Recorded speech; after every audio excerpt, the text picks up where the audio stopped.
আসসালামু আলাইকুম। আজকের ভিডিওতে আমরা পোর্ট সিলেকশন নিয়ে কথা বলবো। তো ওয়েব ফাইল ফিল আপের সময় আমাদের একটা এন্ট্রি পোর্ট এবং একটা এক্সিট পোর্ট সিলেক্ট করতে হয়। তো এখানে আসলে অনেকগুলো পোর্ট দেওয়া থাকে, অনেকেই কনফিউজড হয়ে যায় যে কোন পোর্টটা সিলেক্ট করলে ভালো হবে বা আমি কোথায় যাইতে চাইলে কোন পোর্টটা সিলেক্ট করা উচিত। তো আজকের ভিডিওতে আমি পোর্ট সিলেকশন নিয়ে একদম বিস্তারিত কথা বলবো। আশা করছি এই ভিডিও দেখলে আপনার পোর্ট সিলেকশন নিয়ে একদম ক্লিয়ার একটা আইডিয়া পাবেন। তো পোর্ট সিলেকশনে আগে আমাদের একটা বিষয় অবশ্যই জানতে হবে। আমাদের ভিসার সাথে কিছু পোর্ট অটোমেটিক অ্যাড থাকে, মানে আমরা সিলেক্ট করলেও সেগুলো অ্যাড থাকবে, সিলেক্ট না করলেও সেগুলো অ্যাড থাকবে। তো আমরা যখন সিলেক্ট করব আমরা চেষ্টা করব ওই কয়েকটা পোর্ট বাদে অন্য কোনো পোর্ট সিলেক্ট করতে। তাহলে কি হবে, আমাদের একটা এক্সট্রা পোর্ট আমরা পাচ্ছি। তো চাইলে আমরা পরবর্তীতে সেটা ব্যবহার করতে পারবো। তো আমাদের আসলে প্রথমেই জানতে হবে কোন পোর্টগুলো আমাদের অটোমেটিক অ্যাড হবে। তো প্রথমেই বাই ইয়ার, মানে আপনি বাংলাদেশ থেকে প্লেনে ইন্ডিয়ার যে কোনো জায়গায় যেতে পারবেন। এটার জন্য বাই এয়ার সিলেক্ট করতে হবে না, এটা অটোমেটিক অ্যাড হবে। হরিদাসপুরটা মেইনলি আমাদের যশোরে। আমরা যে বেনাপোল বলে থাকি, আমরা যখন কলকাতা যাই নর্মালি তো বেনাপোল দিয়েই যাই, ঠিক আছে। তো এই হরিদাসপুর পোর্টটাও অটো অ্যাড হবে।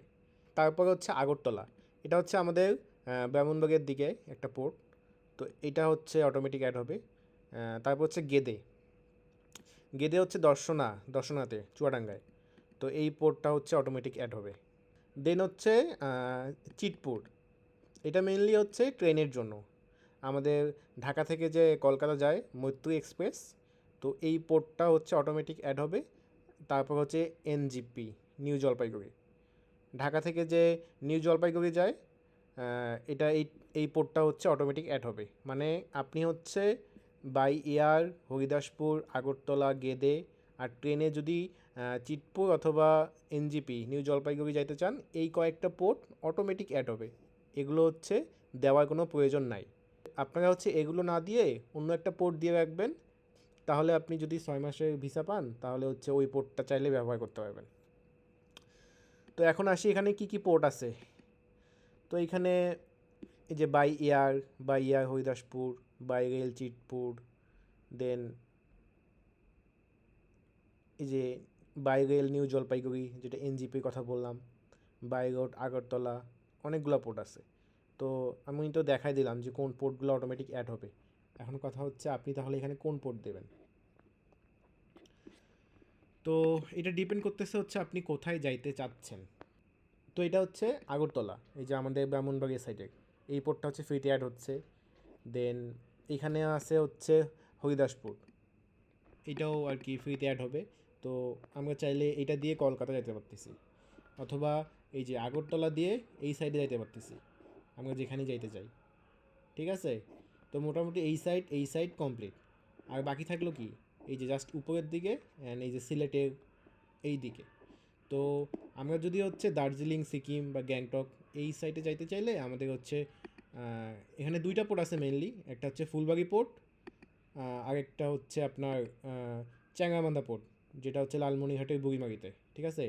তবে ফুলবাড়ি পোর্ট তো মেবি এখন ওপেন নাই, ঠিক আছে। তো এইটা দেওয়ার ক্ষেত্রে একটু খোঁজখবর নিয়ে দিবেন যে এই পোর্টটা ওপেন হয়েছে কিনা। আমি যতদূর জানি এই পোর্টটা এখনও ট্যুরিস্টের জন্য ওপেন হয় নাই, ঠিক আছে। তো আপনারা সবচেয়ে বেস্ট হবে আপনি যদি বাই রোড চ্যাংরাবান্ধা দেন, তাহলে কি হবে, আপনি এইদিকে সিকিম, দার্জিলিং যেখানেই যেতে চান যাইতে পারবেন।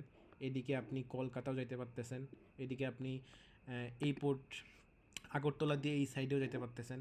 আর ট্রেনের তো দুইটা পোর্ট আছেই, যে কলকাতা অথবা নিউ জলপাইগুড়ি, ঠিক আছে, চাইতে পারতেছেন। তো আমার মতে সবচেয়ে ভালো হয় চ্যাংরাবান্ধা দেয়া। আর আপনি যদি মেঘালয় যেতে চান, আপনার যদি মেঘালয় যাওয়ার প্ল্যান থাকে, তাহলে তো আপনাকে বাই রোড ডাহুকে দিতে হবে। আর বাই এয়ার অপশন তো আপনার কাছে আছেই, আপনি ঢাকা থেকে ইন্ডিয়ার যে কোনো জায়গায় বাই এয়ারে যাইতে পারবেন, ঠিক আছে। তো আশা করতেছি বুঝতে পারছেন যে কোন পোর্টটা দিলে সবচেয়ে ভালো হয়। তো এইখানে মেনলি খুব বেশি অপশন নাই, একটা হচ্ছে বাইগোট চ্যাংরাবান্ধা, আর যদি আপনি মেঘালয় যেতে চান তাহলে বাইগোট ডাহুকি। ঠিক আছে, এই দুইটাই। আর মোটামুটি বাকি অপশনগুলো আপনি অটোমেটিক পাচ্ছেন। ঠিক আছে। আর আরেকটা জিনিস মনে রাখবেন, আপনি এইখানে expected port of exit from India এটা অবশ্যই সেম দেওয়ার চেষ্টা করবেন। সাপোজ আপনি এন্ট্রি দিলেন ডাহুকি, ঠিক আছে, এক্সিট আপনি অন্য কিছু একটা দিলেন, সাপোজ আপনি এক্সিট দিলেন চ্যাংরাবান্ধা, তখন কিন্তু আপনি ডাউকিতে ঢুকতে পারবেন, কিন্তু ডাউকি দিয়ে কিন্তু আবার বাংলাদেশে আসতে পারবেন না, তখন কিন্তু আপনাদেরকে এই যে এদিক দিয়ে ঘুরে এসে চ্যাংরাবান্ধা দিয়ে ঢুকতে হবে। ঠিক আছে, তো আপনি আসলে কোন দিক দিয়ে ঢুকতে চান আর কোন দিক দিয়ে আবার বাংলাদেশে ব্যাক আসতে চান এটা অবশ্যই মাথায় রাখবেন।